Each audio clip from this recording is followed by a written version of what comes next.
fucking back. It's been like how long since I made that last video on my old channel? I don't remember. Like, everybody made their own reviews of SNC 5 Vengeance and shit. But fuck it, I'm gonna make my own. So just to speed you guys up on like how I felt about the original SNC 5. Shin Megami Tensei 5, the original game, was definitely a very stellar game, don't get me wrong, but the problem was just that the game, for one, so only on the fucking Switch, the original one, and not saying that the performance was exactly bad, but there were some slowdowns here and there. It was just one of those situations like why it wasn't a multiplat. I will never understand that for the life of me. But instead of a re-release, we actually got a whole new game of SNC 5, which means a new story and new demons and shit. I was actually going to this game a little bit reluctant. And like, don't get me wrong, again, I will always state that SNC 5, the original game, is a stellar game. I really did enjoy the gameplay. I love the immersion, like everything was so on point, and I would never take that away from the original game. The problem was just mainly the fucking story. Granted, there were some gameplay inconsistencies when it came to like leveling, the level scaling, whereas in this game it's less of that. You can actually rely more on team strategy, as you should with prior SMT titles. So that got fixed, which is a really good thing. Another thing that actually got adjusted in Vengeance is the backtracking, because as much as I love the original for the open world exploration and shit like that, it can get kind of tedious when there's a specific point in the map you want to go, but you want to go back, you know, and backtrack all the way through. It takes time and shit.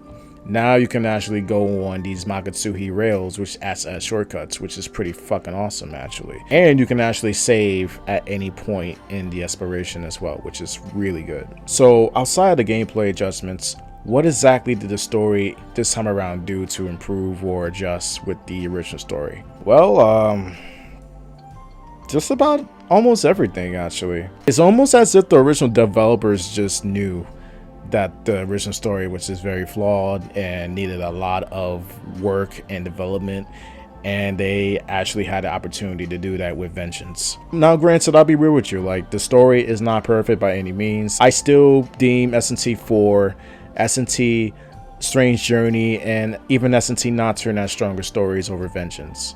But that does not mean Vengeance story is bad. If anything, I really love Vengeance story and characters. The development with these characters are handled really well. I go as far as to say that the first half of the story for Vengeance was peak, honestly. Just overall fucking peak. I have little to no issues with the first part of the story. My only minor nitpick really is just the fact that the first arc in the game, like 70% of it is basically the original story. There's more new scenes, you know, you get introduced to Yoko and you get basically have her as a party member, then you get to fight one of the Kadishtu. So I'm not gonna say like it was entirely the original, but for the most part it was pretty much the original. But after the first arc, that's when the story branches out to an entirely new arc. And I'm telling you right now, I'm just trying to avoid as much spoilers as possible, but I really feel like the structure of certain plots, especially the Lamu arc, which I honestly felt like it was like a villain of the day type of arc, like it didn't really matter to me. It actually gets tweaked and fits in Vengeance to make it more smoother and better for the actual second arc. I thought that was handled really well. I just love how the characters have a lot more dimensions, and I really love the dynamic between Tao Isinokami and Yoko Hiromine. When it comes to like alignment rep relationships, I feel like those two probably have the best in the entire franchise. However, I do have some issues, mainly with the second half, with just like certain pacing issues. And without getting to spoilers, there's something that happens to Ichiro Dazai that's a little controversial, but I'll get into that later. Like I'm basically gonna split this video up to like, this is like the introduction, spoiler-free type shit, and then the later half will be like more talking about the spoilers and stuff like that. So you've been warned, so don't get mad at me, all right?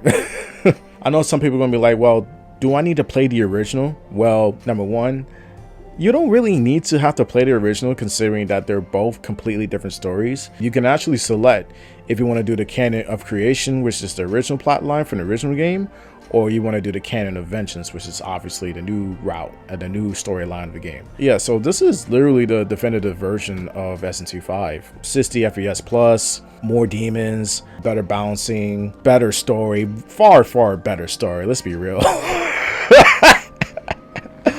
Let's be real about that. Like, it's just a far better story. I'm sorry, but it is. So with that being said, now we can get to the spoiler territory. Tao Izanokami goes through really great development. I really love the scene where her morals get tested. Tao Izanokami, for one, almost goes through with killing the 2 students that were bullying Sahori under the advice of Yoko. Then we have Yuzu, who's pissed off at fucking Ichiro Dazai for having his sister getting kidnapped. And then we got to see Yuzuru go against the protagonist and the team for the sake of rescuing Miyazu. It's just situations like that that makes the characters feel more alive and real, knowing that these characters can be put to the test to do actions that normally they wouldn't do. That is literally Shin Megami Tensei. So I'm so happy that's actually a fucking dang good. And in the case of Ichiro Dazai, because I know he's like the hot topic of this game's story, I mean, we can all agree that Ichiro Dazai is just so fucking cringe of a character. And here he's still cringe, don't get me wrong, but it's more tragic. It's more tragic this time around. Let me explain. Basically, Ichiro Dazai goes through the same development that he did in the original at first, where he wanted to feel like he can be relied on, stronger, wants to protect Tokyo, that type of shit, right? But here, it's actually a twist on that. Masuma is actually involved in the story this time around. And if you don't know who Masuma is,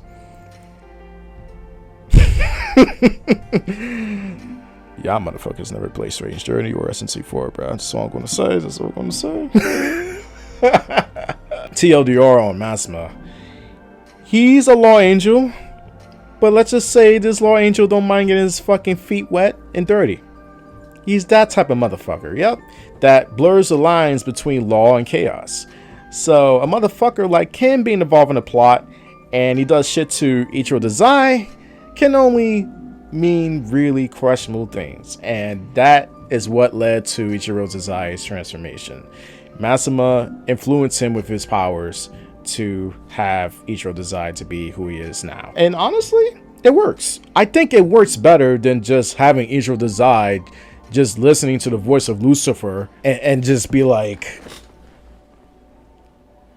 all right, I will protect order. Shit is just fucking cringe, but at least this time around it's more believable, and honestly it's more tragic in the sense of that, you know, like throughout the story we get to see character moments between all these students and stuff like that, and Ichiro Dazai was cheering up Yuzuru Asada and had him reach his hand, you know, and just to basically reassure him that, yo, we're going through shit, but things will get better. And then here it's like, shit, you know, Yuzuru was trying to reach out to his hand, and then Ichiro just like, no. It was honestly really fucking tragic. And speaking of tragic, I really love the setup to where Nahobino gets his new form. That to me will always be one of my favorite scenes of Shin Megami Tensei as a whole. That was fucking peak shit. I know some people have been complaining about like how there's only law and chaos for the route endings this time around and no neutral, but I actually think it's healthy for the series. For those who played SNC before, let's be real for a second. Neutral is a biased ass fucking alignment route. It really is, especially in the case for SNC4. And I love SNC4. It's my favorite SNC game of all time, favorite video game of all time. But my biggest gripe with neutral is that it's so fucking biased. Yeah, we can eliminate all the extremes for a temporary piece. Every route should have its pros and cons, you know, and neutral just has a lot of fucking pros. Let's be real. So I was really happy with the fact that there's no neutral route in this game. And speaking of neutral routes, the way SNC5 handles the neutral, I mean, neutral is not a route in Vengeance, but it was kind of in the original. But I really did not like those endings, to be honest. It was kind of crazy. But I will at least say, like, their take on law, chaos, and neutral in SNC5 as a whole, it's probably like the most unique in the series by far, outside of like Reasons with Nocturne. So I gotta give it props for that. I'm really happy that ATLUS owned up to the fact that they couldn't realize their vision that they had for the original game. Now they actually had a chance to do that this time around.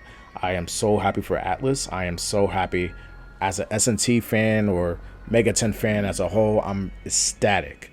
I'm so happy and ecstatic that this game exceeded my expectations. My expectations, like I said, was very moderate to kind of lowish. I mean, don't get me wrong, I was still hyped regardless, mainly for the gameplay, but to see that the story this time around is actually really enjoyable, just, man, I'm just so Like, words can't fucking do it justice, man. I'm just so relieved. With that being said, I guess that ends my review, or whatever the fuck. I don't know how I'm gonna title this video, but and I know for most reviews, like, they usually give out like a overall score or whatnot. I'm not gonna be the type to do that, because I don't know, I just don't really believe in like scores and shit, because someone could say this, that, and the other, and they're gonna give it a score of like 7 out of 10. They're gonna be like, what? You said more good things than bad, you know? Like, all I can say really, in my like tier list of S&T titles as a whole, counting story and gameplay and everything and immersion, yada yada, S&T 4 is still my favorite in the franchise. But right behind it, Shin Megami Tensei 5 Vengeance. You heard it here from me. People that stand Nocturne and Stranger, they're gonna kill me, but it's all good, bro. But no, it's, on all seriousness, it's a fantastic game. I highly recommend it. But yeah, I'm gonna end the video here. I'll catch you guys on the next one. Deuces.